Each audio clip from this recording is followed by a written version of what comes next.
Our next unit in photography one is nature and the environment, focused on plants and animals, living things surrounding us, both on campus and beyond. If you can take pictures outside of school with whatever picture taker you have available, that would be great. Places like botanical gardens come to mind, the zoo. You can check out a rental camera anytime and have access to a telephoto lens to be able to zoom in on individual animals and practice cropping as part of your shooting. You can also visit places like Forest Park.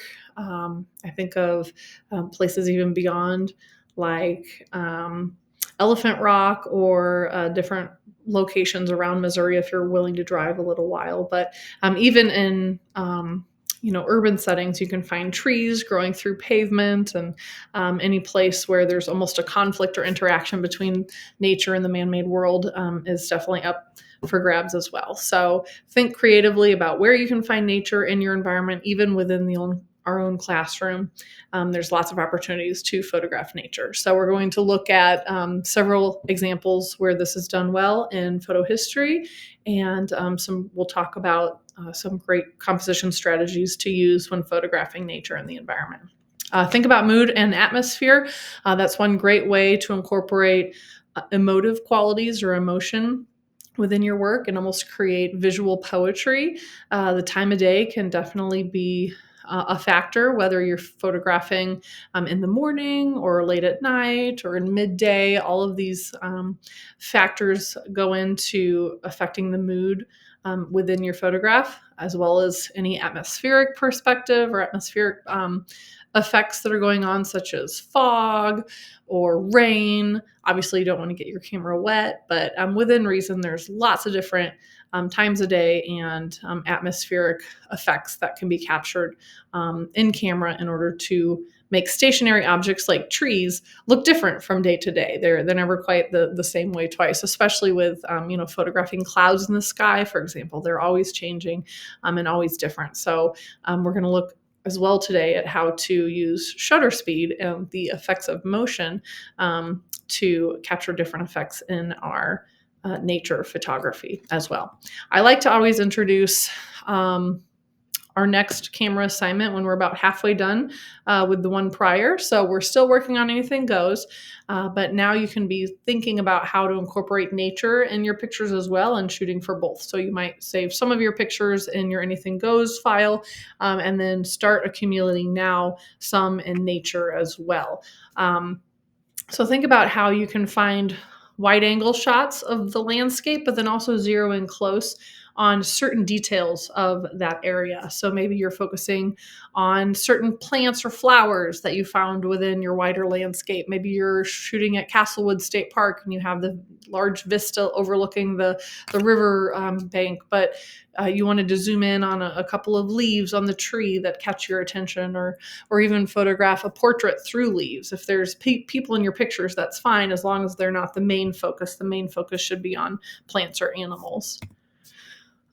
Just a little bit about photo history. Alfred Stieglitz was a very important photographer in the history of photography. So he was often called the father of modern photography because he helped to establish photography as an art form. He developed something called Gallery 291, as well as a publication called Camera Notes, where he featured the work of photographers that were really on the cutting edge of what it meant to be fine art in photography.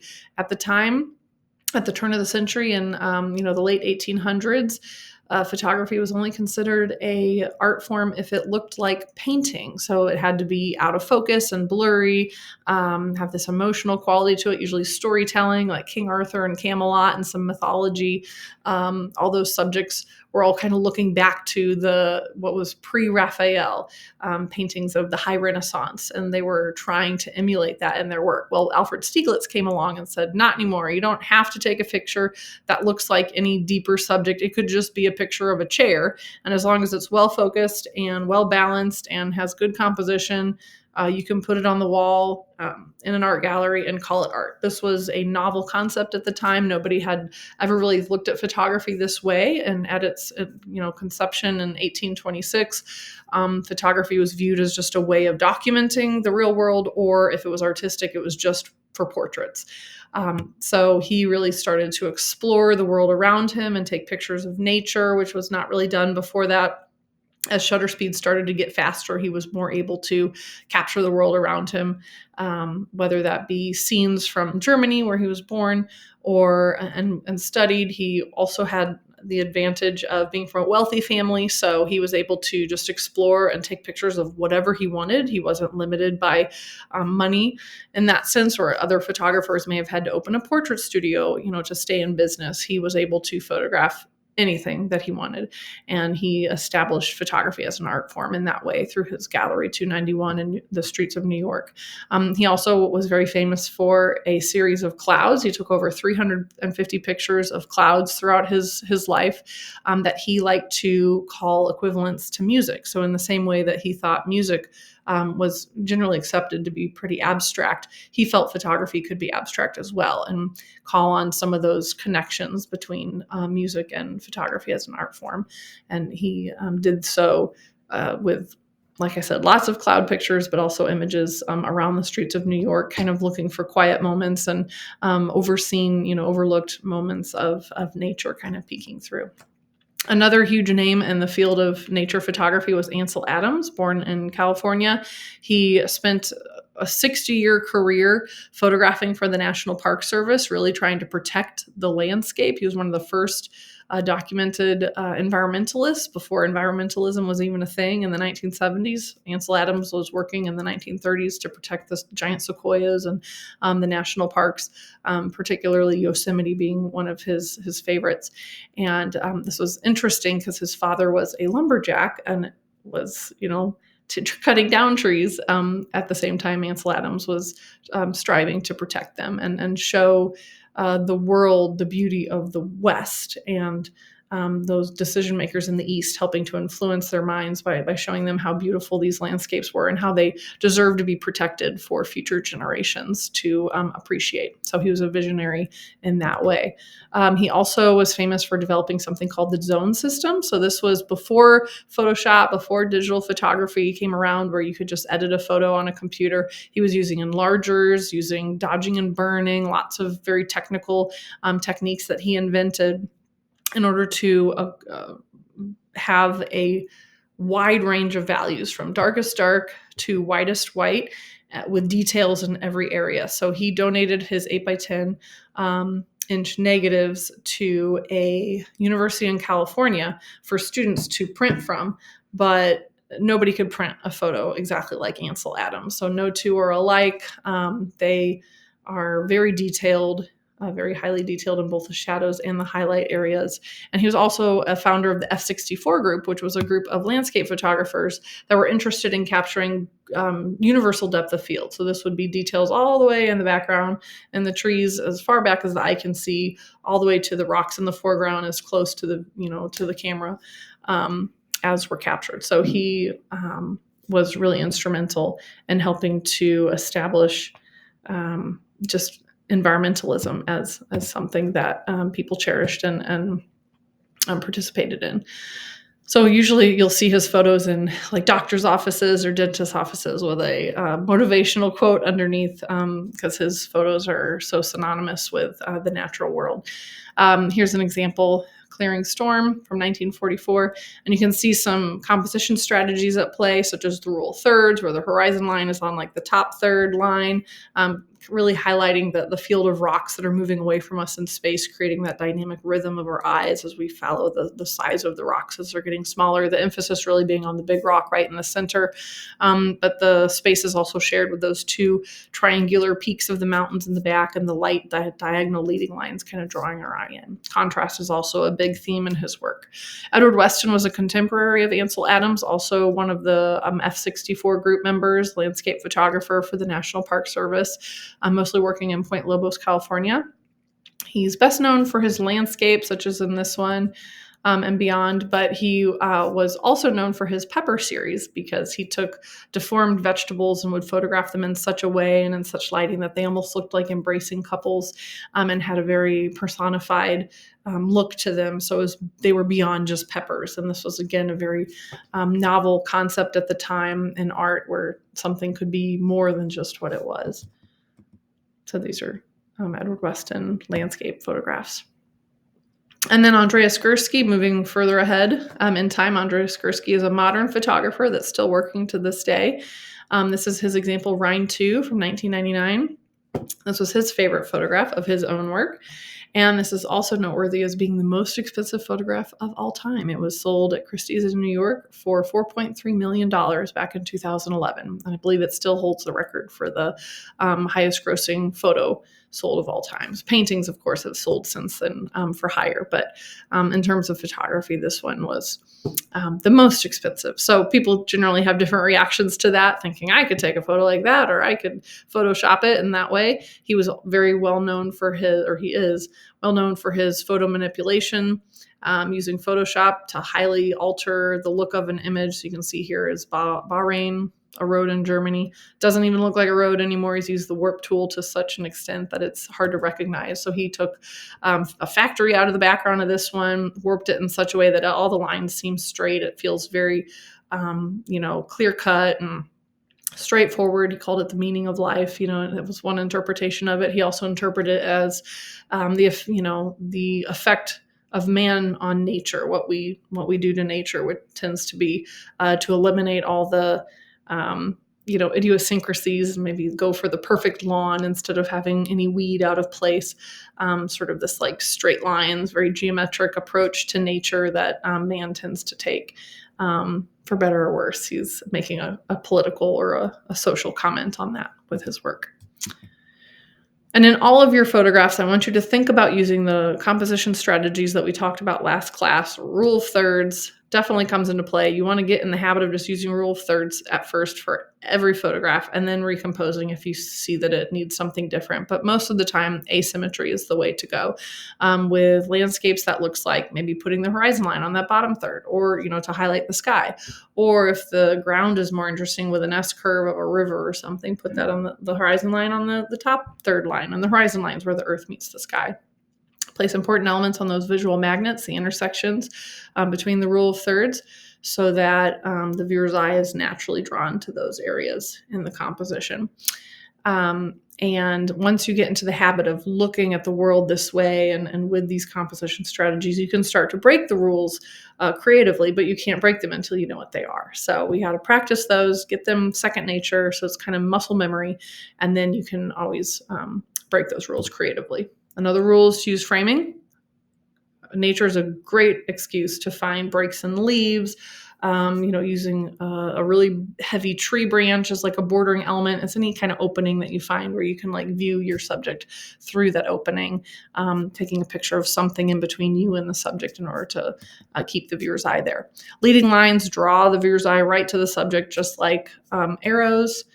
S or C curves can be leading lines. They can also be framing devices, so be on the lookout for those in nature. Bruce Barnbaum is a nature photographer that really utilizes contrast well in his work, whether it be, as in this example, contrast in texture or contrast in value, contrast in colors. He even produced a series of photography textbooks. He's so well known. He was famous for his series of sound poems that he would create, where each photograph was collaborated with a piece of music. And then break the edge is another strategy you can use to get close and really focus on the details in an image, kind of focusing more on the positive space and less on negative space. So it'd be as if I was like, that's close, versus having a lot of negative space in the frame. So feel free to like leave elbows off, or leave, in the case of animals, leave off their feet, or crop in on just their face. With a telephoto lens, that makes it easier at the zoo. With plants, maybe try and get more than or less than, I don't know what I'm trying to say. I was going to say more than one leaf, but with getting close, you could just focus on one leaf. Maybe look at it, take it from like a macro approach where you're trying to focus in on just one thing. So maybe it's the detail in the center of a flower or the nice veins of a leaf. Really get close. Unity and variety are another option to go with. So you really want a balance of unity and variety. You want some things in your composition to be repeated, to be the same, such as colors or values. In this case, they're all the same type of plant, but you want something to break that pattern, to add some variety, to make it interesting to look at. In this case, the focus being off in the background, having that fall out of focus adds some variety to the way that the details look in this image. So your eyes are drawn right to the ones that are in focus in the front, because our eyes want to look at things that they can make sense of. And then all of these composition strategies are all in an effort to create emphasis. It's all about making something stand out, creating that separation from the background, creating that focal point, right? That's a huge thing in photography, is having a focal point where you're helping the viewer know what to look at. So in this example, it's done through motion. So today we're going to look at how you can use shutter speed in your composition in order to create that emphasis, whether that be on the one stationary object with everything else moving around it, such as you picture a bride and groom standing still and all the bridesmaids are moving around them, or you have one moving object and the background is blurred because the camera's following that object. Or maybe you're stationary, the camera is still, and something is moving in relation to the camera. Either way, motion can be a very dynamic quality to add to your photograph, and there's 3 basic ways to capture motion in your image. You can capture it with panning, such as in the example at the top where the camera moved with the subject. You can just capture blurred motion where the subject moves, or you can capture stop action where the subject's moving but it's frozen because you're using such a fast shutter speed. So today we're going to talk about how you can use shutter priority mode on your camera. We're just focused on shutter speed for this unit, and really we're going to, as we move through our different projects, we're going to get more and more comfortable with this exposure triangle over here. So there's really 3 things that control exposure, actually 4 things, but the 3 main ones are shutter speed, aperture, and ISO. And then if this were an exposure square, like it really should be, the 4th thing would be light. So how much light you have, whether that be just the ambient light here in the room or bright sunlight outside, that also controls your exposure. But realistically, you want to have a balance of lights and darks. And most of the time the camera can do it for you, but you might want to have a little bit of control. So in this lecture here, we're going to talk about how you can control your shutter speed to get the look that you want. And the shutter speed is the length of time that a camera's shutter is allowed open when taking a photo. So the length of time light is allowed to affect the image sensor. The difference between these 2 images, you can see the one on the right has more of a blurred motion. So the water is captured over a period of time. It's allowed to blend and blur, so you don't just see one water droplet, one period in time. You see them all kind of captured over several seconds. So it blurs and almost looks kind of dreamlike or heavenly or very calming, very harmonious as we see this blend before us. Now, our eyes don't see it that way. Before photography was invented in 1826, you never see paintings of blurred motion because that's not how our eyes see it. We experience it more like the image on the left. So that looks a little bit more detailed, more scientific, more the way we would expect to see it with our naked eye, where every water droplet you can see, and they're all very detailed. So when photography was invented, then suddenly we could see for the first time the way motion might look over time as it affects the image sensor in a digital camera or the film in a film camera. So the difference between these 2 images is the shutter speed. You can see the one on the right is a slower shutter speed, probably 1 second or longer. The one on the left is more of a standard shutter speed, like 1/125. So today we're going to look at how to use shutter priority mode in order to capture motion in your picture, either with stop action, with blur, or with panning. Those are the 3 effects that you can achieve. Now on the back of your camera, it looks like this. So you'll hopefully recognize this screen from our quick menu from when we learned about program mode. But in shutter priority mode, it'll say TV in the top left. That stands for time value. So we're really focused on time for our shutter speed. And then most of the time you want to use 1/125. That is the standard shutter speed. Use it most of the time. it will not steer you wrong. I took a photography class in college, and my professor, it was my first photo class. It was all film, darkroom. My professor told me, because I had a manual film camera, he said, set your shutter speed on 1/125 and never change it. In fact, on my shutter speed dial, that was red because that was the most important shutter speed that you use 9 times out of 10. I used it the entire semester, and every single one of my pictures turned out. All I changed was the aperture to adjust for how much light I had. Now, in TV mode, in our digital cameras, the camera does that for you. All you have to do is pick the shutter speed, and the camera will balance the rest of that exposure triangle. The camera will pick your ISO, got to set it on auto, and then the camera will pick your aperture. It'll do all the math, and then it will give you a balanced picture. As long as your exposure compensation is at 0. So if you want a darker picture, like you're taking a picture in a theater or something, and you want like a spotlight on one person, you want a low key image, then turn your exposure comp down to like -2. It'll be a darker image. If you want a high key image, like you're taking a picture in the snow, then turn it up to +2. That'll be a bright image. That's high key. But most of the time, you want that little indicator right on 0. Right in the Goldilocks zone, telling your camera, I want a balanced picture, not too dark, not too bright. 1/125 is a good place to start. If you want water to turn out like this, 1/125 is plenty fast to stop most motion. 1/1000, 1/2000, it's not going to look any different. It's not going to get any clearer than this because this is stopped. Now, the only time you might want to turn up your your shutter speed to faster than 1/125 is if you're photographing a very, very fast moving object, like a speeding baseball. Then maybe you would want to go up to 1/500. But for the most part, most objects turn out just fine. They're stopped at 1/125. And then in class, we looked at these and I asked, which one is the best? Which one is the best picture? And in reality, they all three have their own merits. This is an opinion question. There's no right or wrong answer. Some people said they liked the one on the left because it's more artistic and they love the way the colors are blending together. It really shows that this is moving. Other people said they liked the one in the middle because it had more accuracy to what the original shape looked like, but you can still tell that it's moving. Very few people like the one on the right because you just couldn't tell that it was moving. So sometimes faster is not always better. Sometimes you want to emphasize motion in your frame in order to show that the object was moving. We do so in cartoons with like lines, that we draw in photography. It looks like blur.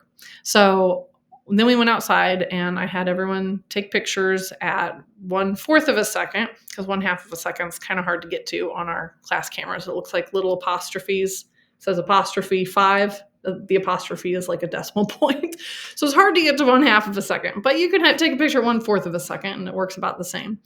Then we took a picture at 1/125 and kind of compared which one we like better. Then we came in here, took some pictures with objects. Try this at home. Take pictures with moving objects. See what you can do. Include those in your anything goes. They don't have to be nature oriented, but there's a lot of things in nature that you can find that do move, such as water, such as animals, birds flying through the sky. If you even want to take some abstract looking photos of flowers blowing in the wind, or you could even move your camera in relation to the objects and create a lot of blur that are really artistic and fun. Such as this one. So here's an example. I asked, what's wrong with this picture? Well, the camera's moving, in addition to all of the objects, because you can tell the background's out of focus too. So this is just generally motion blur that's not controlled, that's not really helping to tell much of a story other than, wow, this is fun. They look like they're dancing. The photographer is even dancing. So generally, though, you want something to be in focus in your picture for us to focus on. The exception would be moving water like this. Sometimes that can look very ethereal, very fun, very dreamlike at a slower shutter speed, so it can help to communicate a message.